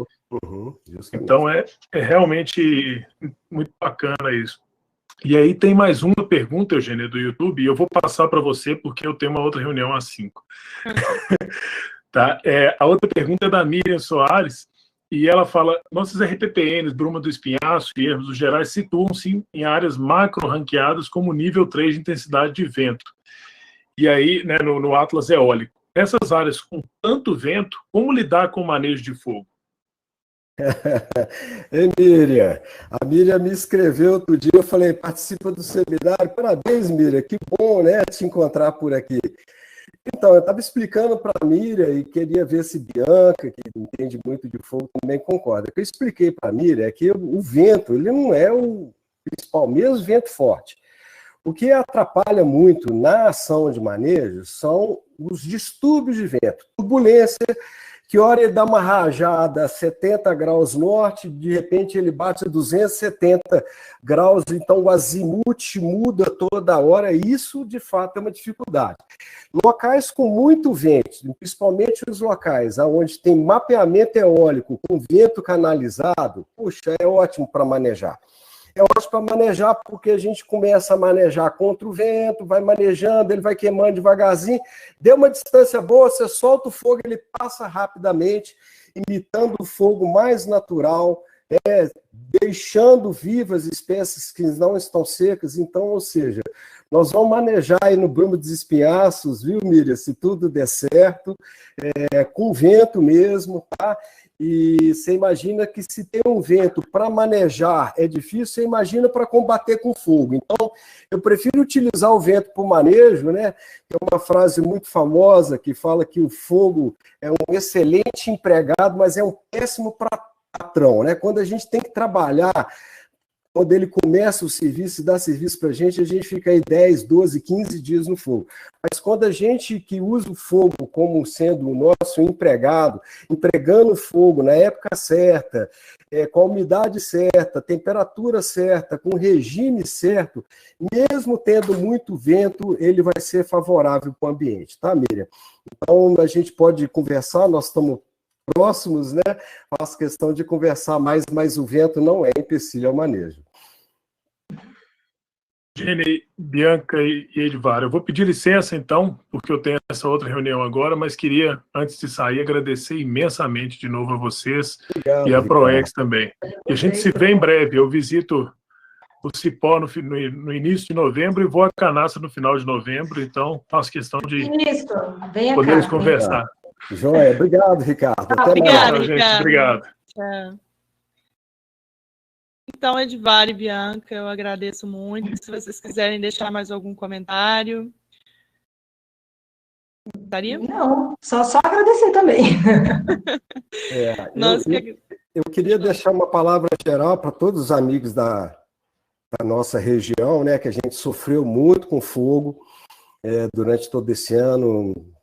Bianca lá também sofreu demais, outras unidades, Pantanal, agora Roraima. Então, mas para todas as pessoas aqui da Serra do Cipó, não desanime e não deixe o fogo passar e depois cair em esquecimento. Lamentavelmente, a gente chega agora, começa o período de chuva, a gente lembra das catástrofes com chuva. Aí vão ver com os alagamentos, desbarrancamentos, esquecemos do fogo. O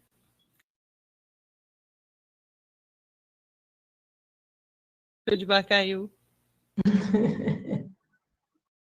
Travou.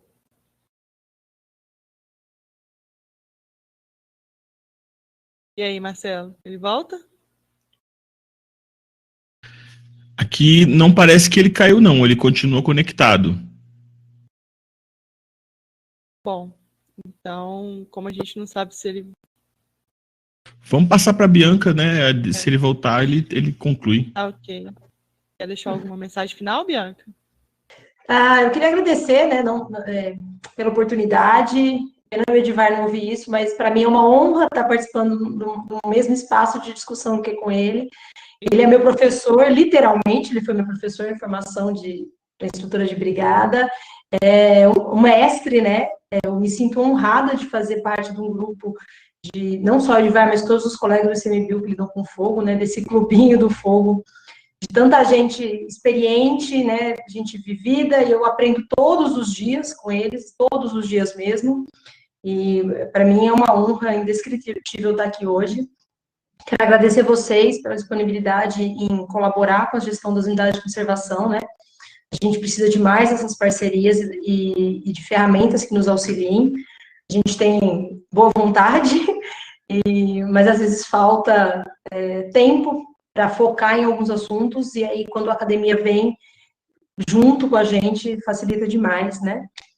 E acho que é isso, né? A gente vai conversando sobre o que as demandas de vocês por conta do Ignite, estou à disposição sempre que precisar. E a canasta está aberta a todos que querem vir conhecer.